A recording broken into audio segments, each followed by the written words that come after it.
Hey guys, welcome back to another video. তো আর একটা নতুন ভিডিও নিয়ে চলে এলাম। আজকে আমার সাথে এই দাদাও যাচ্ছে। কি দাদা যাচ্ছ তো? শুনতে পাচ্ছে না।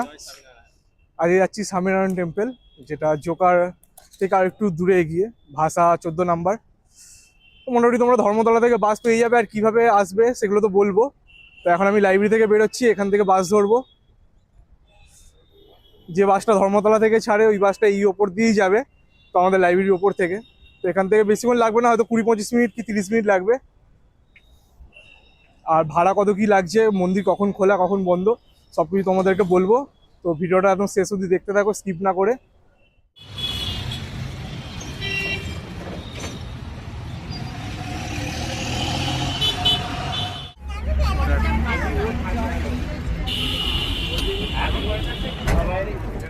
তো ফাইনালি আমরা দীর্ঘ কতক্ষণ সোমনাথ, প্রায় 40 মিনিট লাগলো, রাস্তা একটু জ্যাম ছিল বলে।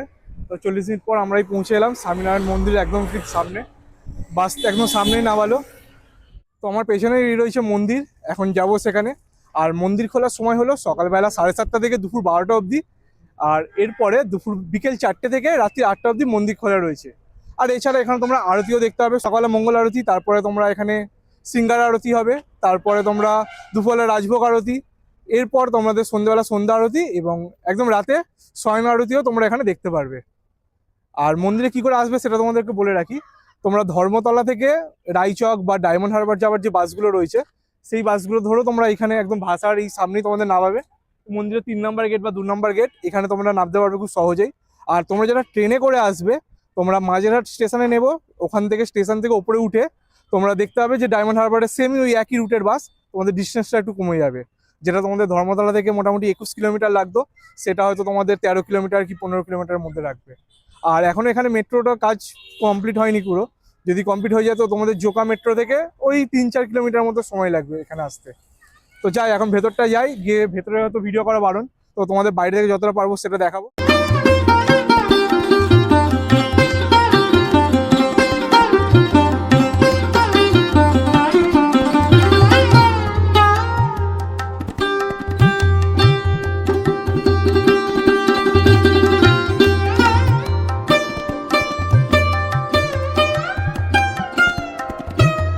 মন্দিরের চারপাশটা দেখো, এরকম খুব সুন্দর ফুল গাছ দিয়ে খুব সুন্দর করে সাজানো রয়েছে, যেটা দেখতেও খুব সুন্দর লাগছে।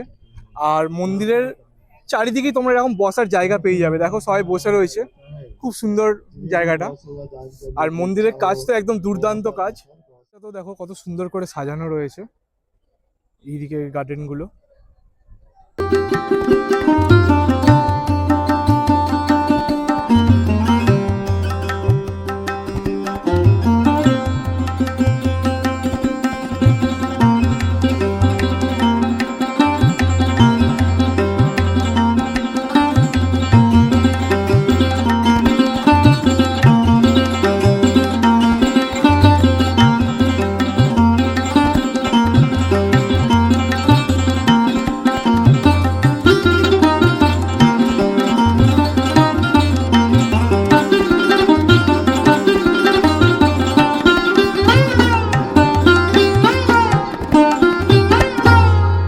আমরা দর্শন করে এলাম। আর মন্দিরের ভেতরে কোনো রকম ফটো তোলা বা ভিডিওগ্রাফি সম্পূর্ণ নিষিদ্ধ। তো তোমরা ফোন নিয়ে যেতে পারবে, ফোন জমা রাখার কোনো নেই, কিন্তু তোমরা ভেতরে তুলো না। আর ভেতরে ক্যামেরা রয়েছে, যদি দেখতে পাই খুব বকবে। আর ভেতরে বলি, এখানে জুতো রাখারও দুদিকে জায়গা রয়েছে, যেটা সম্পূর্ণ ফ্রি, কোনো টাকা পয়সা নেওয়া হয় না। তোমরা জুতো রাখবে আর ওখান দিয়ে তোমাদেরকে টোকেন দিয়ে দেওয়া হবে। আর এইদিকে তোমাদের পুজো দেওয়ারও ব্যবস্থা রয়েছে। তো পুজো সোমনাথ আমাকে দিতে দেয়নি, যদি আমার বারণ রয়েছে। আর অনেক পুজো দিয়েছি, পুজো অনেক দিয়েছে, বললে অনেক পুজো দিয়েছে, পুজো দিতে হবে না। ঘুরতে এসছি। এখানে পুজো দেওয়া হচ্ছে তোমাদের 25 টাকা করে, মানে পার হেড পড়বে। দুজন তোমরা 50 টাকাতে পুজো দিতে পারবে, সঙ্গে প্রসাদও পাবে। 4 জন যদি দাও তো 100 টাকা পড়বে। তোমরা এখানে অভিষেকও করাতে পারবে ওই টাকার মধ্যেই, আর প্রসাদও তোমরা নিয়ে যেতে পারবে ঘরের জন্য। সোমনাথ, কেমন লাগলো মন্দিরটা? মন্দির তো দারুণ। স্বামীনারায়ণের মন্দির এমনিতেই বিখ্যাত, জগৎ বিখ্যাত বলতে গেলে, কারণ এর মন্দির গোটা বিশ্ব জুড়ে আছে। আমেরিকাতে আছে, ইউএইতে প্রথম মুসলিম কান্ট্রি যেখানে বাপসের মন্দির তৈরি হয়েছে, প্রধানমন্ত্রী নরেন্দ্র মোদী গিয়েছিলেন উদ্বোধনের জন্য।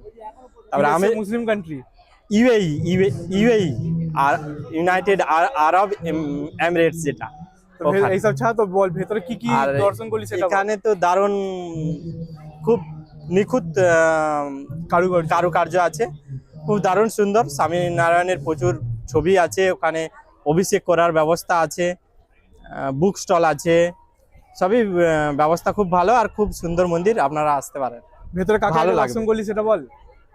ভেতরে কোন কোন ঠাকুরের দর্শন করলাম আমরা সেটা বলো। ভেতরে রামজি সীতা আছে, আর সীতাজি। হনুমানের একটা জায়গায় আছে দেখলাম, আর এক জায়গায় আছে মা পার্বতী, শিব আর গণেশ আছে। আর আর এছাড়া আরেক জায়গায় স্বামীনারায়ণ রয়েছে, এদের গুরু পরম্পরা পরম্পরা সবার আছে। শ্রীকৃষ্ণের এক জায়গায় মূর্তি দেখলাম, তো শ্রীকৃষ্ণের আলাদা বেশে মূর্তি, ওটা গুজরাটি বেশে মূর্তিটা আছে। মা রাধা আছে আর শ্রীকৃষ্ণ আছে, আর সাথে বলরাম আছে সম্ভবত। তো তোমরা এখানে এসো, খুবই ভালো লাগবে তোমাদের, আর পরিবেশটা যথেষ্ট তোমাদের ভালো। আর ভেতরে তো ফোন নিয়ে যাও অ্যালাউ নেই, তোমাদের আরতিটাও পারলে দেখাতে পারতাম। এখানে আরতি খুবই সুন্দর হয়। আর কি করে আসতে হবে সেটা তো তোমাদের বলে রেখেছি। তোমাদের তারপরেও যদি কোনো প্রবলেম হয় তোমরা কমেন্ট সেকশনে কমেন্ট করো, আমি ডেফিনেটলি সবার কমেন্টে রিপ্লাই করব। আর ওইদিকে প্রসাদ হল রয়েছে, তো এখন সেখানেই যাব আর গিয়ে তোমাদের দেখাচ্ছি। আর আগে এটা দেখে নি, এটা রয়েছে স্বামীনারায়ণ সাহিত্য ঔষধ ভাণ্ডার।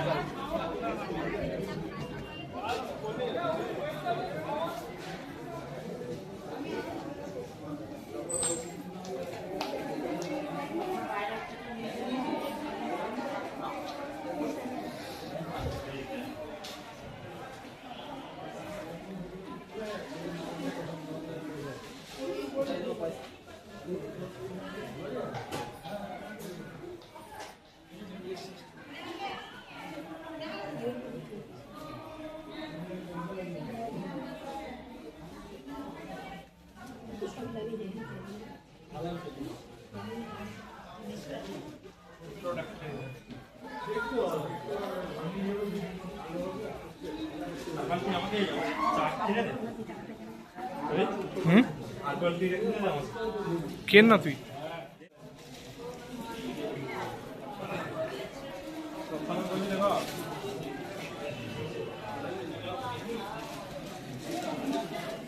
কোথায় জল ছিল লেখা আছে? Lemon soda. হ্যাঁ,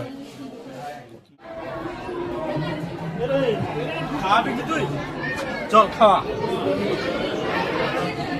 ইয়ার কি মারছি না আমাকে এখানে ঢুকতে দিন না, খাওয়া।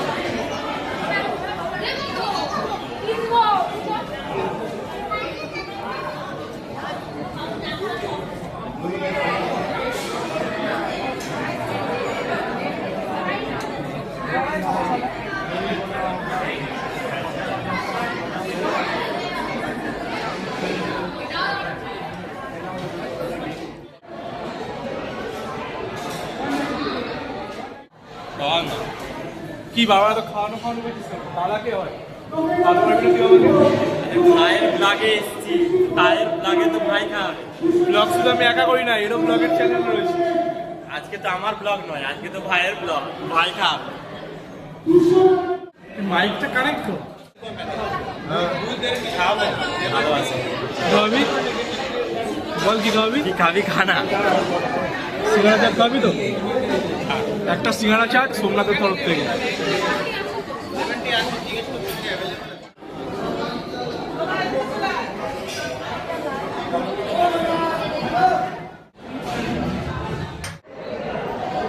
দেখি দে চারিদিকটা।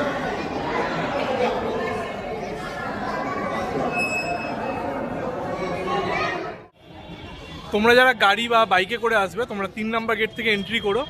আর এইখানকার তোমাদের বলে দিই পার্কিংয়ের রেটটা। তোমরা যারা বাইকে করে আসবে তাদের তোমাদের পড়বে 20 টাকা, আর তোমরা অটো বা টোটো যদি আসো তাহলে পড়বে 30 টাকা, গাড়িতে এলে 50 টাকা। আর এছাড়াও মিনি বাস আর এমনি বড় বাসগুলো 130 টাকা আর 250 টাকা করে তোমাদের পার্কিং চার্জ রয়েছে। আমার চোখটা বারবার শুধু ওইদিকে যাচ্ছিলো, কারণ ওইদিকে রেটটা লেখা রয়েছে, আর রেটটা দেখে তোমাদেরকে বললাম। তো গাড়ি পার্কিংয়ের ব্যবস্থাটা যেটা রয়েছে ওটা অনেক বড় জায়গা নিয়ে রয়েছে, ওই দিকটা পুরোটাই পার্কিং জায়গা, বিশাল বড়। চলো ভিডিওটা এখানেই শেষ করলাম। ভিডিওটা ভালো লাগলে অতি অবশ্যই একটু লাইক, কমেন্ট, শেয়ার অ্যান্ড প্রত্যেকবারের মতো বলি একটু সাবস্ক্রাইব করে দিও। তোমরা সাবস্ক্রাইব করছো না, তোমরা শুধু ভিডিও দেখছো। আর সোমনাথ দেখো ওইদিকে চলে গেছে, বৌদিকে ভিডিও কল করে দেখাচ্ছে মন্দিরটা। এখন সন্ধ্যা যেহেতু রয়েছে, এবার যখন রাত্রিটা হবে এখানে আলোগুলো দেখো জ্বলা শুরু হয়ে গেছে, খুব সুন্দর লাগবে। মানে এখন তোমাদের ক্যামেরাতে ঠিকঠাক বুঝছো না, আমি তো এখন দেখতে পাচ্ছি বেশ সুন্দর লাগছে। এখানে যখন অন্ধকার হয়ে যাবে, যখন শুধু মন্দিরে আলোগুলো জ্বলবে, খুবই সুন্দর লাগবে। এবার যাবো ভেতরে গিয়ে আরতি দেখবো। আর ভিডিও যেহেতু করা বারণ, তো তোমাদের দেখাতে পারবো না, তোমরা অতি অবশ্যই এখানে এসে ভিজিট করে দেখো। আর তোমাদের যা যা কোয়ারি থাকবে তোমরা অবশ্যই কমেন্ট করে জানিও, আমি তো তোমাদের কমেন্টের রিপ্লাই সবসময় করি। আর কি করে আসবে, তোমাদের যদি কোনো কিছু প্রবলেম হয় তোমরা ডেফিনেটলি সেটাও কমেন্ট করে জানিও, আমি তোমাদের ডেফিনেটলি গাইড করে দেবো। তো চলো দেখা হচ্ছে আবার পরের ভিডিওতে। তো টাটা।